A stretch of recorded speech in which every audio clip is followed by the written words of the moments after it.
শুভ দুপুর বন্ধুরা। তো আজকে বাড়ি থেকে কী নিয়ে এসেছি দেখো, এই যে সজনা ফুল। আমি তো সকালে দেখেছো আমি গুড়াচ্ছিলাম। এই যে সজনা ফুল ভাজা, আর এখানে মুলো শাক ভাজা আছে। মুলো শাকটা আমি কেটেছি, দেখো কি সুন্দর করে কেটেছি না, মা লাগিয়েছে তো।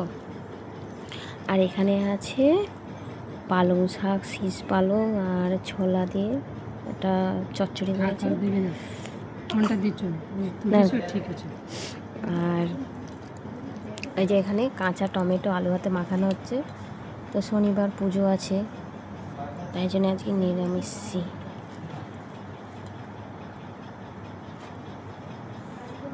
আর কাকিমা নিয়ে এসছে ডিম, ডিম আলুর তরকারি। বাইরে চলবে কি, বাড়িতে খাওয়া চলবে না।